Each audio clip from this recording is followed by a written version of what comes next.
Hello, everyone. Hello, hello. Welcome to Mondays with Meaning. This is Angela. I'm a registered nurse. Hello, I'm glad you're here.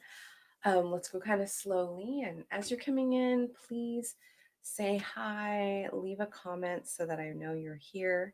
If you're watching on Facebook, please give StreamYard permission so that I can actually see your name or put your name in your comment because otherwise I don't know who you are. So, yeah, welcome. Hmm. Today is the winter solstice. Some people call it the shortest day of the year. Some people call it the longest night of the year.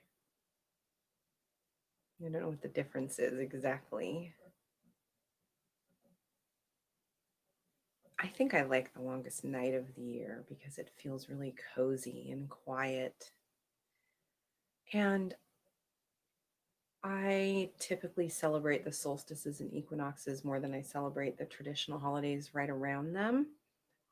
I honor all the holidays that happen around these alignments of the planets. And I recognize that our ancestors probably created those holidays based on the alignment of these planets. But to me, I really particularly love the winter and summer solstices because they just mark such a beautiful tilting of our spinning ball through space. And that just gives me a real anchored perspective. I feel like I think I talked about this at the summer solstice. For me, being able to mark these seasons through the year as this ball spins through space allows me to not only mark the cycle of my own life of where I was this time last year, but also the cycles of my ancestors and not just my immediate family. Of course, for me, my immediate family celebrated Christmas and celebrated New Year's, celebrated Thanksgiving and Easter and all of those traditional Christian holidays. And yet, I think tapping into this cycle of time is actually quite, um, it goes deeper than that. It goes further back than that, which I, I love. So when I consider that my ancestors were able to recognize where the planets were and where we were as we traveled through space and time, it gives me this sense of lineage, regardless of externalized trappings of religiosity or all of those things on the top. And of course, I love all those things. I think if you are going to be celebrating any of these particular holidays around this time, happy holidays to you as we mark the shifting seasons. I'd like to talk a bit about what this day means for me and maybe what it could mean for you. So I also follow the path of the moon. And much like the new moon, the winter solstice is sort of a place because it's the longest night. It is the realm of the inward and the dreaming state, where, or even we could say the shadow in a way, like our darker places are. The winter solstice, for me particularly, is a place that has deep meaning around carrying the light and nurturing it to return in the summertime. An idea of planting a seed. But this is also a season of death and regeneration. Death, in that this previous year is coming to a close and it's been a lot. Can I get an amen about that? If that's the word we want to use, or a ho, or I don't know. What's your word you want to use? I wouldn't say a ho personally, but I just said it. What? So it's this time where we can take stock, this inward stock of where are where we have traversed over this last cycle since the last solstice, or even further back, and what we want to harvest and bring in as we transition into this new place where we can shine the light even more deeply. So I was thinking about my own personal winter solstice last year. Last year, I was at a beautiful community ceremony with Michael Mead. I think it was my third or fourth time that I'd gone. And it was called In the Darkness Singing, where this beautiful group of people would sing the light back. Yeah, I think that's the simplest way I can describe it. But there's something about that gathering together in community and allowing that delicate and precious sense of hope to be loved and nurtured and blossomed. As a birth worker, of course, it makes me think back to the story of the birth of Jesus. And, you know, who knows exactly when Jesus may have been born, but the idea of this delicate, precious child coming into the world requiring this postpartum period where mother and child need this little quietude and nurturing and feeding and sleeping and resting together before they can blossom, both of them, into who they are to become further down the road. So I love kind of holding that imagery in my mind of this season as a letting go of the old, letting that stuff disappear, or, with gratitude, but also what are we birthing forward? I want to see if there's a little inspiration in this. I brought this little book in with me to talk about the winter solstice. This book says it's the longest night of the year. Exactly. We are in the womb. I like to think of it that way. The place of dreams and infinite possibilities. Mm-hmm. Infinite possibilities. How does that land? If there were infinite possibilities in your life moving forward, what would you dream about? What would you dream for? From this night on, the sun returns longer each day. Thank you. Because it's dark in the Pacific Northwest. I don't know where you're watching, but it's really dark here. Nurturing the child of spring who sleeps deep in the earth. That's beautiful. Spring as a child that unfurls and is going to come forth from the soil. Across the Northern Hemisphere, celebrations are held focused on peace, giving, and rebirth.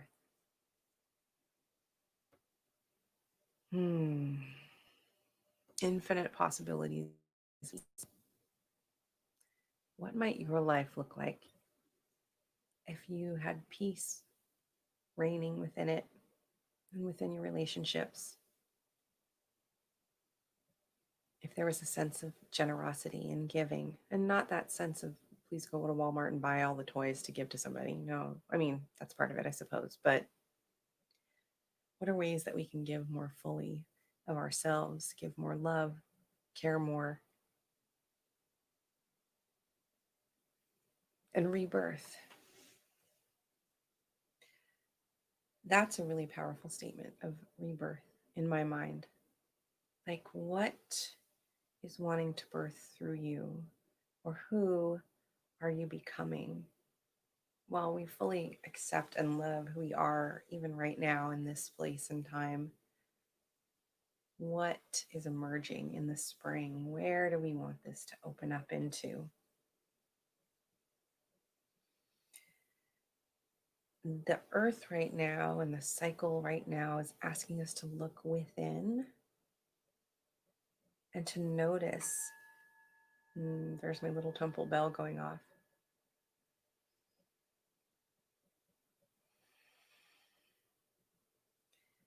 To notice in that deep, quiet place, where does your mind travel? Does your mind in that quiet place, is it filled with bleakness, despair, Is it full of grief or shame or shoulds?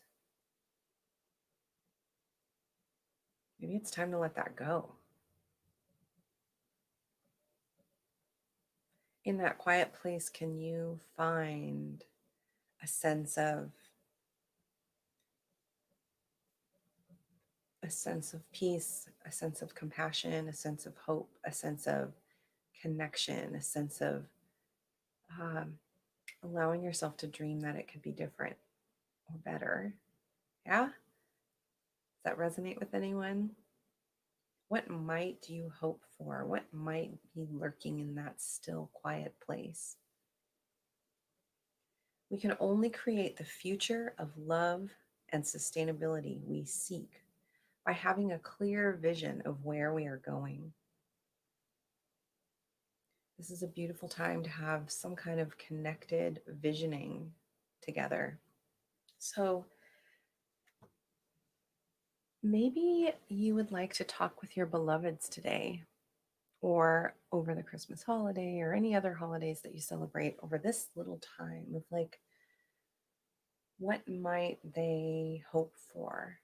Especially looking forward generationally, for children, for grandchildren, for great grandchildren, for our ancestors in the other direction as they come to these spirals of time. I think that's a really powerful conversation that we can have together. This is also a beautiful time of remembrance of where we've been and who has touched our lives, especially around these days. I was recently talking with a family member. My grandmother's birthday was, gosh, a couple days ago. It was the 18th of December, and she was born in 1913. And just remembering her and what the holidays were like with her, and her, just her spirit of who she was, Mary Mendez Silling. She was a short, like I think she might have been 4'10", but also she was old at that point. I don't think she was that tall ever. She was um, mixed heritage, part Spanish, part Irish, um, pretty passionate, very funny lady. And I remember all these holidays that she would spend Christmas Day cooking so much food. And then she would sit on a stool beside the table where we were eating dinner and not eat with us. So she'd maybe get a little tiny plate and just have a little something. It was just her style. It's her style, but it just gives me joy to think about her. And she would be what, 100 and something now? Like, it's crazy. It's hard for me to imagine in a way. But um, in this solstice time, give yourself permission to remember friends, loved ones, pets, even places you've been that have inspired you and given you a chance to really look to the forward direction of where might you like to find yourself in the summer solstice of 2021. Where might you like to find yourself next winter, the next winter solstice? That's exciting. How much you like to feel this time next year? You know, peace, if you're hoping for peace, that comes from here. And it's a sacred duty to manifest that and project it out in the world, because it helps other people learn how to feel that way and learn how to behave that way, if that's what your hope is. This is often a season of joy as well. Like, how might you allow yourself to express and share joy? I do think singing is a fun way to do that. So if you're by yourself or if you have friends and you want to sing, please bring that in. I think this is a beautiful time just kind of to review. And of course, this is the season of the Saturn, Venus, overlap. Venus, excuse me, Saturn, Jupiter, right? The Christmas star. This is another reminder that these things, these big cycles, line up. And we, in this humble way, can really enjoy it. There's more to life than what is happening in our divisive culture, in our split political system, in the struggles that we face. And I'm not dismissing any of the struggles we face by any means. Yet, what I am sharing is that there is something more grand at work. And I would love for you to be a beacon of that, a more expansive, more ancient part of our humanity. How may you love more deeply? How may we love more deeply? How may we spread more joy and peace and connection in this next year?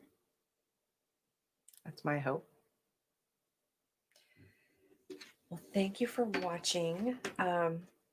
Just for fun, since I've been doing this every week, I've been drawing a card. And this week I'm going to be drawing from the Voyager Tarot. Look at that. That's a DNA spiral, but looking like down the end of it. So I'd love to know if you're watching live. I'm going to keep my eye in the chat for someone to tell me when to stop shuffling. And I'm going to pull a card and we'll just take a real good look at it. So I do these things because I like to be surprised by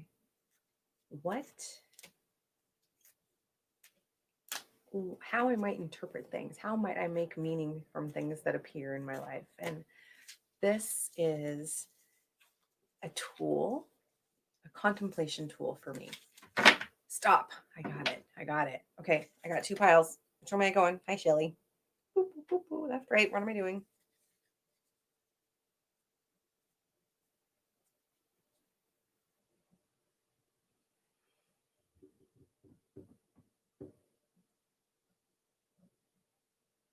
Aren't they pretty though? This is my left. Okay.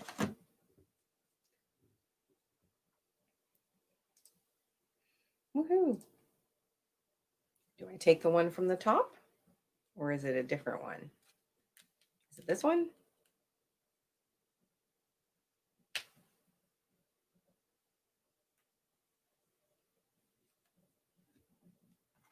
Ooh. Okay, I'm going to put this up close for you guys to see.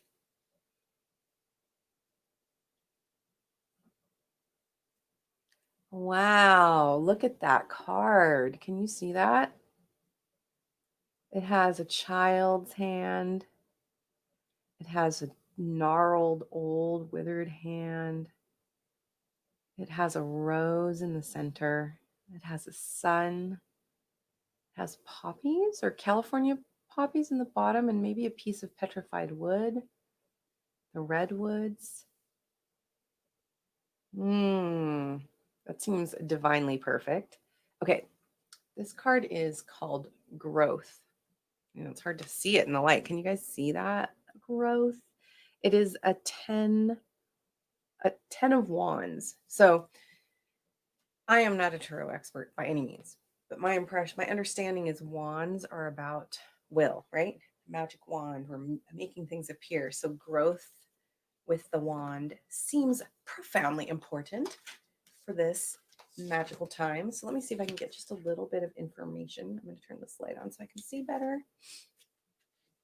Thank you for driving, Shelly. Okay. Wands are about the spirit, it says. The 10 of Wands. Okay, let me put it back up here so you guys can see it. Okay. Got it? Okay. Like the tree and light, you grow as you expand and extend yourself into the unknown. The tree as a wand symbolizes your growth in consciousness and unfoldment. Just as the tree grows downward, You discover your roots, going deeply into the dark, the subconscious, and the past, and into the earth, the primordial collective unconsciousness. The thickening and branching of the tree symbolizes your expansion into your worldly life and your understanding of your everyday fortunes.